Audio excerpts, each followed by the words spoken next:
a blessed Tuesday to us. Today's gospel reading contains what is commonly known outside the scriptures as the Golden Rule. Now, it is called the Golden Rule because it is negatively formulated. You shall do not do unto others what you would wish others to do unto you. But the gospel reading takes this in the positive formulation. It is more proactive. It is not avoiding offense so that we will not be offended in a way.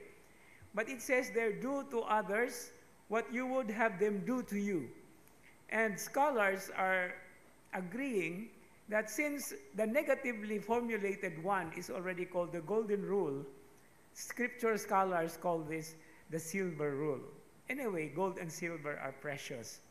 It's not in the way that it is called gold, silver, or ruby, or diamond, but it's in the way that we act on it and we fulfill what it requires. And this I would like to connect our reflection today with the narrowness and the constricted gate and road that leads to life.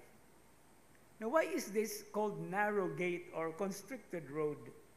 It's precisely because of the discipline that is required. In order, as we follow the Lord, in order to do His will, we have to follow His direction, and there is a great deal of discipline to be observed. In fact, the word discipline is so much connected with the word disciple or discipleship. Ang usa ka tinun-an, adunay disiplina sa iyang kaugalingon. And this is a very important, it has a very important implication and a greater challenge to all of us. But I tell you something, I don't know if you have experienced this. If you are ever thrown or you come across and the road is so tight, is so small, what comes to your mind? Mupadayon ba ko o dili? But before you make a decision, when you see the narrow road, you will imagine for yourself a wider one, perhaps, waiting at the end. Now, as we always say in the saying, there is always light at the end of the tunnel. And I experienced this when I was in Rome as a student, when we go, going to many places.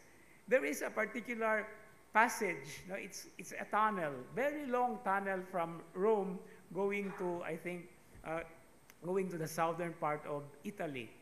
And it's a very long tunnel. And you experience when you start entering the tunnel, you will find the narrowness. Ngit-ngit pag yun. But just to be surprised, as we go through, nagkahinay-hinay ug hayag ug nagkadako ang pananaw. And I think this is one beautiful challenge that the Lord Jesus is giving us.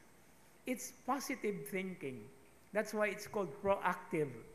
Because we are always given that particular hope that we will also be praying, especially every time that we are put in the constricted places in our lives.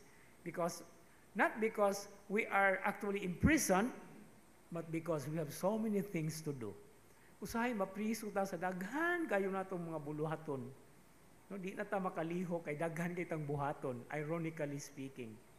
And so this is something that ironically also tells us that despite the narrowness and the constricted gate or door or passageway or road, it helps us to become creative in such a way.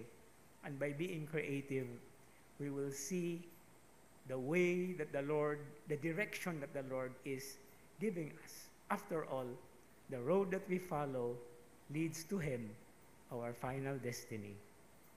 Amen.